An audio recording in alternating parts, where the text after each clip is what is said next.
Baik, selamat siang teman-teman. Bu Mona izin kita melanjutkan di bab 11 di kelompok kami. Ini bab terakhir. Bab 11 kita membahas tentang perubahan dan komunikasi dalam krisis. Pentingnya perubahan dalam organisasi, perkembangan teknologi digital yang sangat tepat, perubahan bisa menjadi faktor kunci untuk melangsungan hidup organisasi. Namun, yang tidak komunikatif bisa menimbulkan resistensi dari karyawan. Krisis moneter di Asia Tenggara pada tahun 1997 menjadi momen penting yang membuat orang menyadari akan pentingnya perubahan dalam menghadapi perubahan lingkungan bisnis yang dinamis. Tuntutan perubahan dapat berasal dari berbagai faktor, seperti kemajuan ekonomi Cina, persaingan baru, dan perubahan regulasi pemerintah. Jadi di sini untuk perubahan dan komunikasi dalam krisis sangat penting kita bahas pada bab 11 ini. Selanjutnya,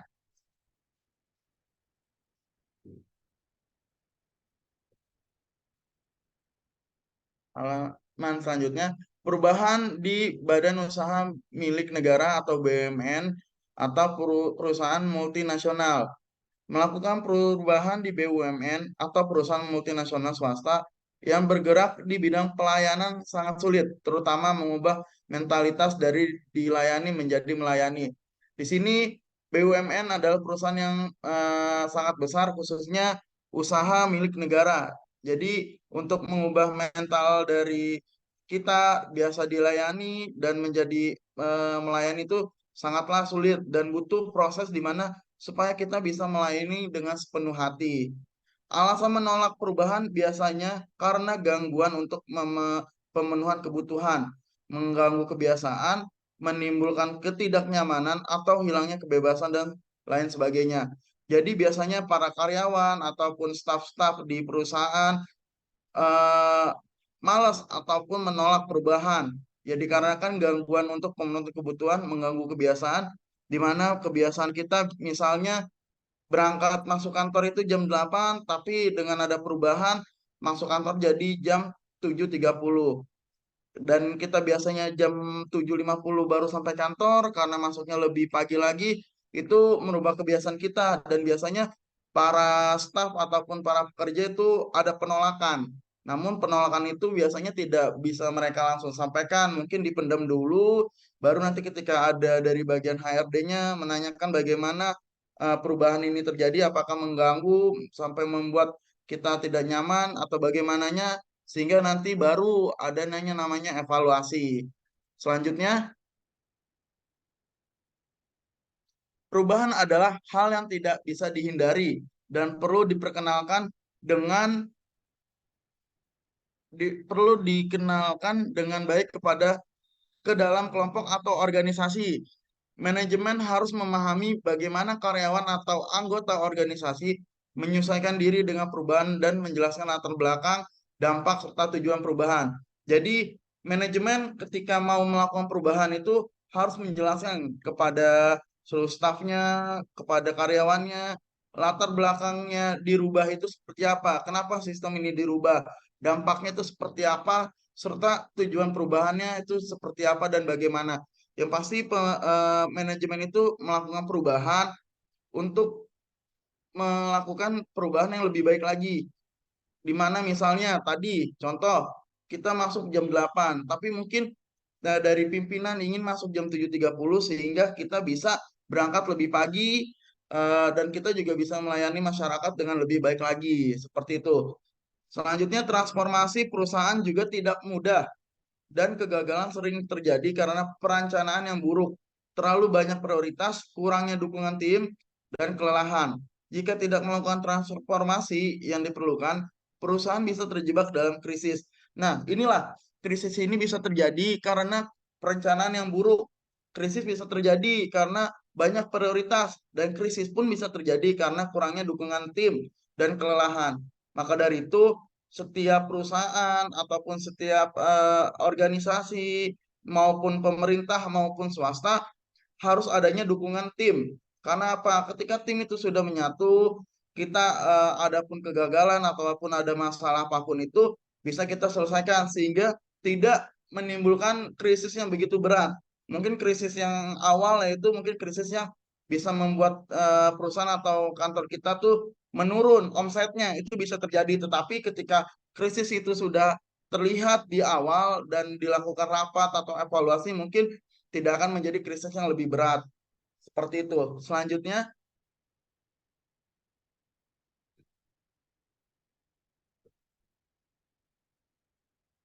nah ini isu versus krisis, di mana ada isu dan ada krisis. Kriterianya pilihan. Untuk di isu lebih banyak waktu untuk eksplorasi pilihan, sedangkan kalau krisis pilihan semakin sedikit dan terbatas. Jadi kalau krisis ini pilihan itu kita cuma sedikit, kita harus memilih kita untuk lebih baik lagi atau memang kita diam di tempat. Kalau kita diam di tempat berarti kita siap untuk kalah dan siap untuk menanggung resiko lebih berat. Terus kriteria kepastian untuk isu masih bisa melakukan riset dan analisis, sedangkan ketika sudah krisis perlu membuat keputusan cepat mungkin tanpa tahu semua fakta. Jadi ketika ada permasalahan di perusahaan, mau perusahaan milik negara ataupun swasta, ketika proses krisis pemimpin ini top manajemen atau bisa disebut direkturnya, dia tuh harus sudah cepat mengambil keputusan. Walaupun memang keputusan ini pahit untuk karyawannya, tapi untuk pemimpin, menurut pemimpin ini pasti dia melakukan suatu kebijakan atau mengambil keputusan ini untuk kebaikan keseluruhan kinerja dari perusahaan atau kantor tersebut. Selanjutnya, urgensi. Untuk di isu tidak terburu-buru untuk mengambil tindakan, sedangkan kalau untuk di krisis berada di bawah tekanan untuk membuat keputusan. Misalkan contoh, ketika di NTT anak sekolah itu sekarang masuk jam 5.30. Pemimpinnya atau kepala daerahnya, gubernurnya itu mengambil kebijakan tersebut mungkin karena pengen anak sekolah itu bangunnya lebih pagi. Karena sudah banyak tekanan dari mana-mana, akhirnya eh, gubernur tersebut mengambil keputusan bahwasanya anak sekolah di NTT itu masuk jam 5.30. Walaupun tindakan keputusan ini sangat membuat masyarakat NTT itu jadi berpikir kenapa harus masuk jam 5.30. Tapi mungkin dari pimpinan atau gubernur tersebut mengambil keputusan tersebut karena memang sudah urgensi. Selanjutnya, biaya. Kriteria biaya di sini untuk isu itu ada evaluasi pilihan dengan biaya yang efektif. Sedangkan ketika krisis, biaya bukanlah pilihan saat berupaya mempertahankan bisnis. Ketika bisnis kita sedang sudah terlihat menurun, seorang pimpinan atau top manajemen dia berharap perusahaan itu tidak akan turun omsetnya dan dia bukan lagi memperlihatkan biaya. Biaya bukanlah suatu pilihan, tetapi pilihannya adalah apakah pemimpin tersebut mau mempertahankan perusahaannya. Jadi kalau ketika baru isu saja, kalau beda dengan krisis, kalau misalkan di krisis ini biaya itu bukanlah salah satu dari untuk mempertahankan bisnis. Jadi ketika bisnis ini sudah terlihat, ketika mau turun omsetnya, dia langsung ambil keputusan dari pemilik perusahaan tersebut. Selanjutnya, silakan slide selanjutnya. Keberlangsungan. Isu bisnis masih bisa berjalan seperti biasa dan dapat dikelola saat jam kerja berlangsung. Sedangkan ketika sudah krisis, kegiatan sehari-hari dihabiskan untuk mengatasi krisis dapat menghancurkan bisnis. Yang sebelumnya tadi dengan biaya, perusahaan tidak memikirkan biaya dan untuk keberlangsungan ini krisis ini sudah sangat membuat perusahaan itu harus berpikir bagaimana caranya bisa melewati krisis sehingga dia sehari-hari itu dihabiskan untuk untuk mengatasi krisis yang dapat menghancurkan bisnisnya sehingga pemerintah top manajemennya maupun pemerintah pusat ataupun dari swasta pun juga tidak perlu lagi menunggu-nunggu. Jadi keseharian itu mengurusi untuk mengatasi krisis sehingga tidak menjadi kehancuran di perusahaan atau di kantor tersebut. Selanjutnya, di waktu, isu dapat berlangsung berbulan-bulan atau bertahun-tahun. Sedangkan krisis akhirnya berakhir, tetapi dampak finansial dan reputasinya bisa berlangsung lama. Selanjutnya, dampak. Dampak dari isu berpotensi mengancam saham keuangan dan reputasi, sedangkan untuk krisis berpotensi mengancam kesehatan, kekayaan, dan lingkungan. Yang terakhir, akibat berupaya mencapai hasil positif dengan mengidentifikasi dan mengatasi masalah sejak dini. Untuk krisis berupaya meminimalisasi kerusakan pada bisnis dan berusaha bertahan. Yang akhirnya di mana kalau di kasusnya BUMN ataupun di swasta, pemimpin-pemimpinnya itu pasti mencari upaya supaya bisnisnya tidak jadi hancur, sehingga haruslah mengambil keputusan yang baik untuk kemajuan dari perusahaannya. Selanjutnya akan dibacakan oleh Mas Agus.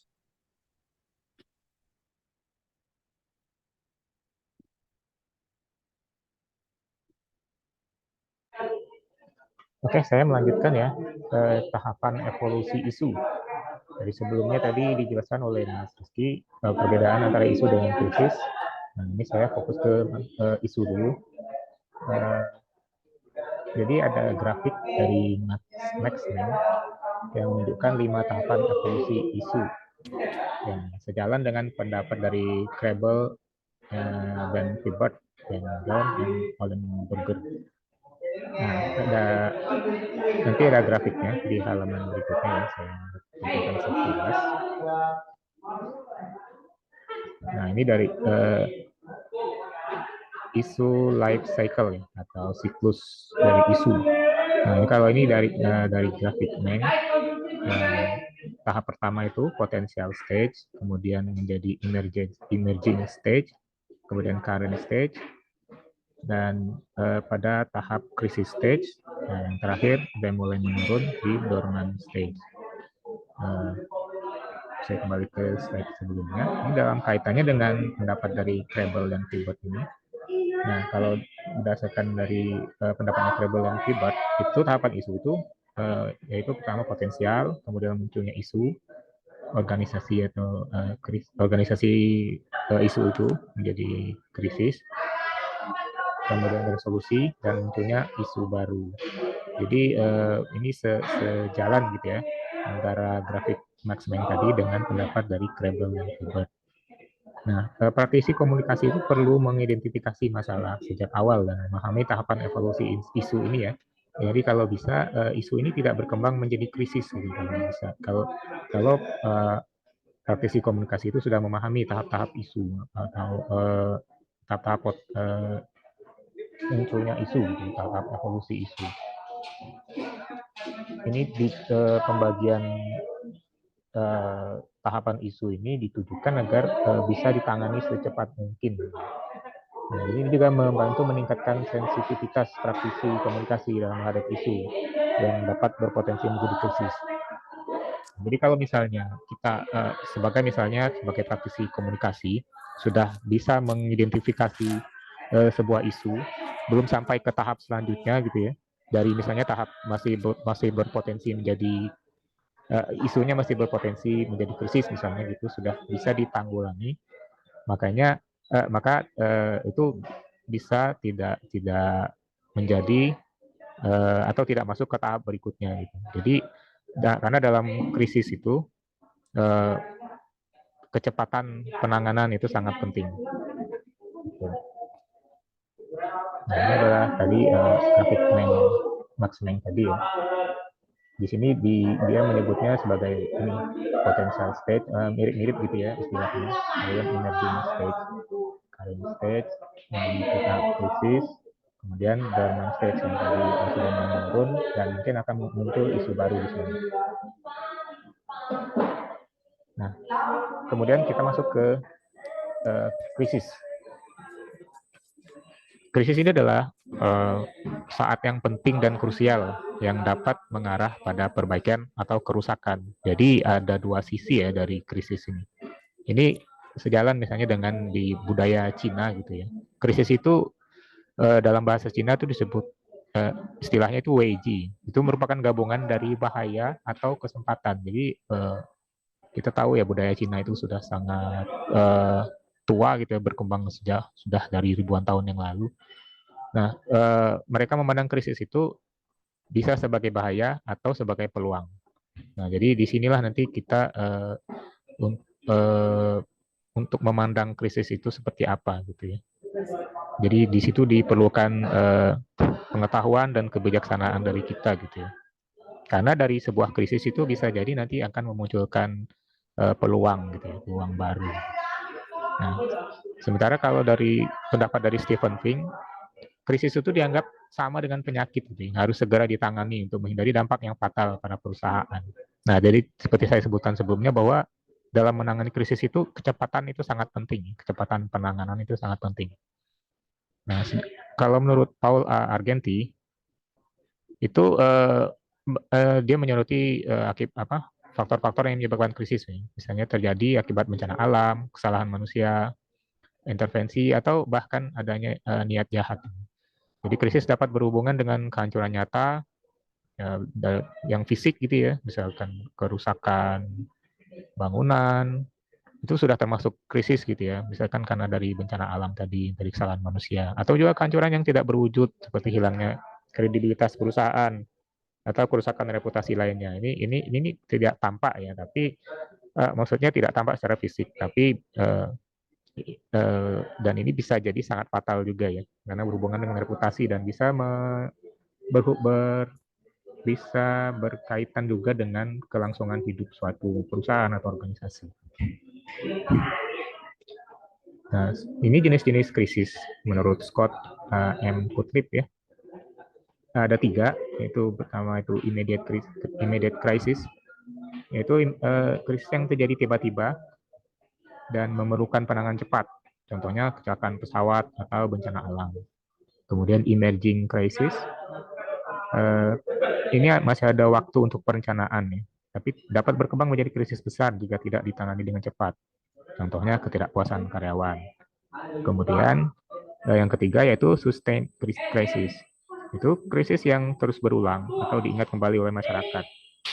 Ini contohnya perusahaan penerbangan yang pernah mengalami kecelakaan di Indonesia itu sering terjadi, beberapa kali terjadi gitu ya, dan misalnya terjadi pada salah satu maskapai.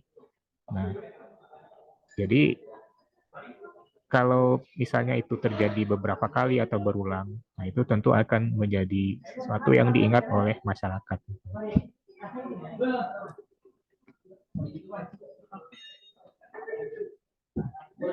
Kemudian ini faktor penyebab krisis, yaitu tadi seperti disebutkan oleh Argenti tadi ya, ada dari bencana alam, misalnya gempa bumi, banjir, kebakaran, dan angin topan. Ini tentunya membuat kerusakan yang bersifat fisik gitu ya, yang terlihat. Kemudian kecelakaan industri, seperti pernah terjadi kapal tanker berbendara Panama itu membawa minyak gitu ya, bocor di perairan Mesir. Ini bisa menjadi krisis yang kalau tidak ditanggulangi dengan cepat, ini bisa menimbulkan krisis antar negara gitu. Kemudian juga misalnya pernah terjadi kebakaran ruang tabung hiperbarik di Rumah Sakit Angkatan Laut Minto Harjo. Nah, kalau untuk yang dari misalnya dari produk yang kurang sempurna, dulu sempat kejadian juga misalnya baterai iPhone 7 ya, misalkan panas atau meledak gitu, terjadi gitu. Kemudian juga terkait produk otomotif ya, di Honda ya, pernah ditarik beberapa tipe mobil. Kemudian yang misalnya dari kesalahan strategi bisnis, contohnya dari Kodak nih. Kodak itu salah strategi ya saat menghadapi perkembangan teknologi digital, dia kurang bisa menangkap peluang munculnya teknologi digital dalam fotografi, akhirnya mereka kalah ya. Akhirnya yang berkembang sekarang ya seperti produk-produk dari merek lain yang berkembang, misalkan Canon, Sony gitu kan, atau ya merek-merek kamera lainnya gitu. Kemudian yang lainnya, faktor-faktor penyebab krisis lainnya yaitu persepsi publik, kesalahan strategi bisnis, bisa dari kriminal, kemudian penggantian manajemen, dan persaingan bisnis. Oke, selanjutnya akan diteruskan oleh Mas Bimo. Silakan Mas Bimo. Terima kasih. Ya udah dijelasin sama teman-teman tadi, Mas Rizky, Mas Agus, bahwa krisis yang terjadi di perusahaan itu bisa berwujud dan bisa tidak berwujud. Yang berwujud misalkan secara fisik, seperti kerusakan perusahaan dan sebagainya. Yang tidak berwujud tapi terasa ya seperti hilangnya reputasi atau nama baik perusahaan. Nah, selanjutnya ada krisis yang ditimbulkan dari internal perusahaan itu. Ini bisa terjadi karena kurangnya komunikasi internal, terus adanya kesalahan manajemen, terus kekurangpuasan internal, baik karyawan, dan sebagainya. Nah, ini bisa merembet pada krisis yang membahayakan perusahaan. Selanjutnya, Mas.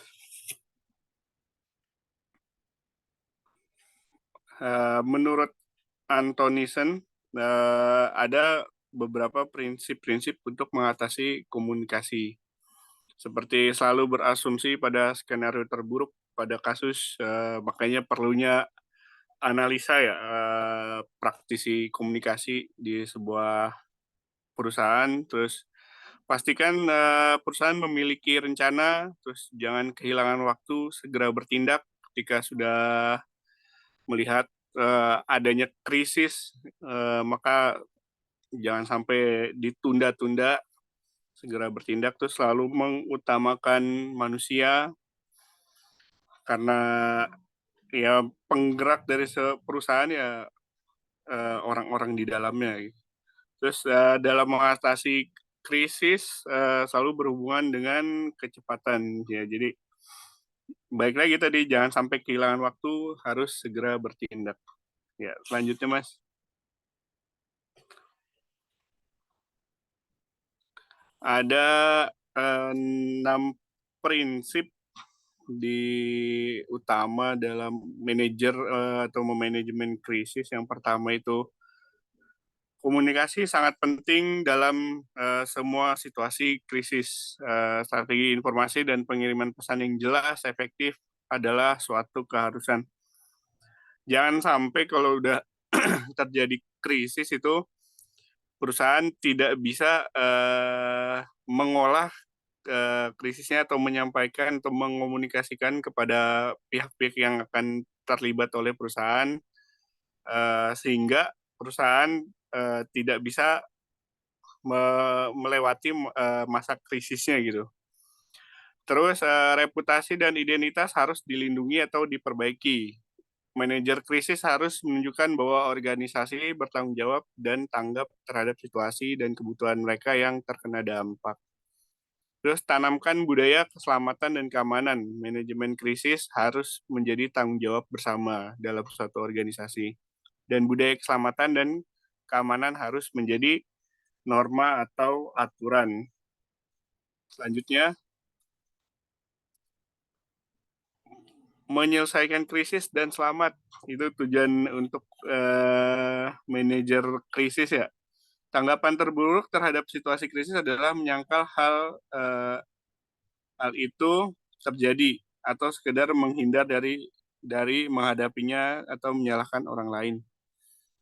Perusahaan harus memobilisasi sumber dayanya untuk menemukan solusi yang saling menguntungkan dan untuk mengatasi keselamatan dan kesejahteraan semua orang yang terlibat. Terus melembagakan rencana manajemen krisis.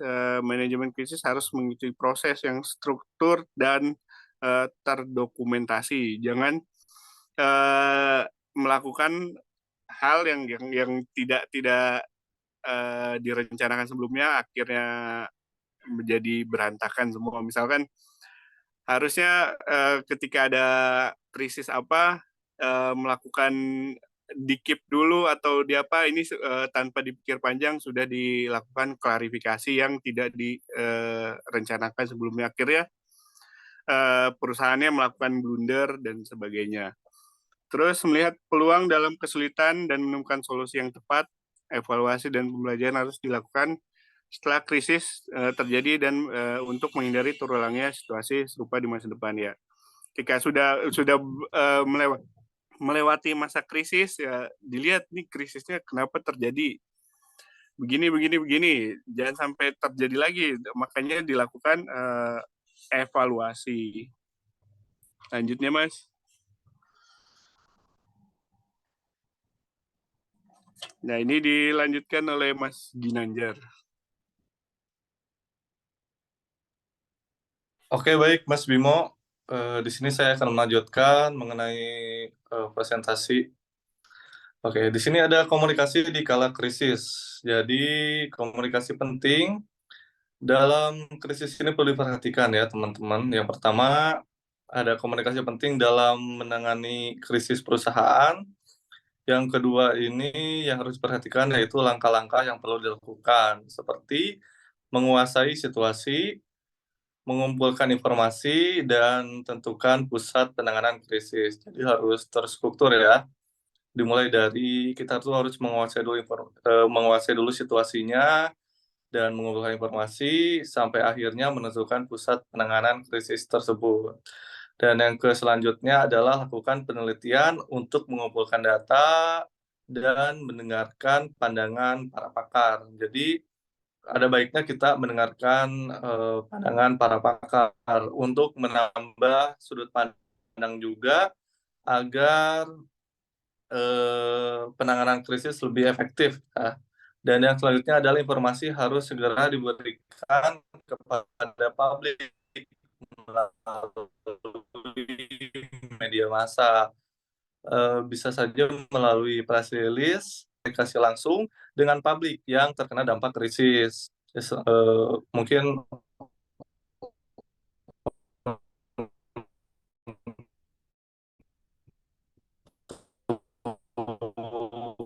humas dari perusahaan tersebut untuk menyampaikan kepada warga atau masyarakat yang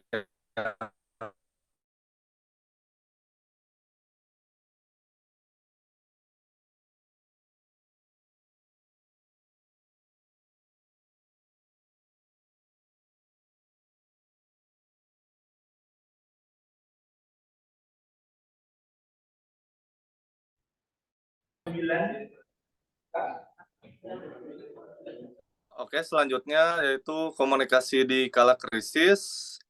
Yang harus diperhatikan pertama yaitu komunikasi penting. Komunikasi itu penting dalam menangani krisis perusahaan.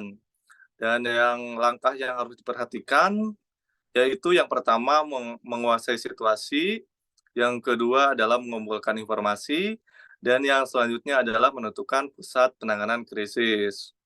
Oke, dan selanjutnya adalah lakukan penelitian untuk mengumpulkan data dan mendengarkan pandangan pakar. Nah, hal ini sangat penting ya, karena kita perlu mendapatkan sudut pandang dari para pakar.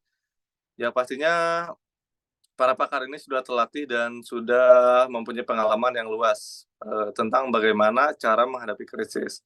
Selanjutnya adalah informasi harus segera diberikan kepada publik melalui media massa. Mungkin melalui media massa agar lebih penyebarannya lebih luas. Dan yang selanjutnya adalah penting juga untuk berkomunikasi langsung dengan publik yang terkena dampak krisis. Nah, ini juga perlu karena agar publik yang terkena dampak krisis tersebut pastinya lebih diperhatikan karena kita pun harus punya rasa empati. Yang terakhir adalah perusahaan tetap harus fokus pada pekerjaan rutin selain menangani krisis. Nah, jangan sampai krisis mengganggu produktivitas perusahaan tersebut. Oke, next. Selanjutnya, sekarang kita berbicara mengenai media massa sebagai partner komunikasi krisis. Ini ada pakar, praktisi komunikasi bernama Jeffrey Davis. Dia mengatakan, if you don't announce bad news yourself, the media will find someone who will something, and search we know likely know all the fact or properly communicate your point of view. Nah, jadi komunikasi krisis ini sangat penting buat mengatasi situasi darurat ya, teman-teman. Namun banyak perusahaan yang kurang mampu mengantisipasi dan mengendalikan krisis karena tidak memiliki manajemen krisis atau rancangan komunikasi krisis. Jadi perlu banget buat perusahaan-perusahaan mengantisipasi krisis karena mungkin krisis datangnya tidak terduga dan harus segera diselesaikan. Nah, media massa ini sangat penting sebagai partner dalam komunikasi krisis dan untuk mempublikasikan fakta dan perkembangan terakhir dari penanganan krisis. Tentu saja krisis ini perlu diperhatikan dan harus diperbaiki dengan hati-hati. Oke, selanjutnya. Nah, kecepatan dan ketepatan informasi dalam penanganan krisis menjadi parameter efektivitas suatu komunikasi krisis. Ketanggapan dan kelatahan dalam selanjutnya ini adalah kegagapan dan kelatahan dalam komunikasi krisis menggambarkan adanya persoalan terkait efektivitas dan etika komunikasi yang tidak mengedepankan sense of crisis. Jadi jangan sampai menimbulkan kegagapan atau kelelahan ini karena hal tersebut menimbulkan bahwa perusahaan tersebut tidak siap menghadapi krisis. Oke, yang selanjutnya adalah perencanaan, penanganan, dan evaluasi adalah tahap dasar dalam komunikasi krisis. Dan mengantisipasi dan mengendalikan adalah kunci yang menyatukan ketiga tahap tersebut. Kesigapan atau persiapan dini mutlak dilakukan untuk menghadapi situasi krisis. Tentunya kita perlu persiapan dalam krisis. Oke, selanjutnya. Nah, gitu aja teman-teman buat presentasi dari kelompok kami. Sekian dan terima kasih. Ya,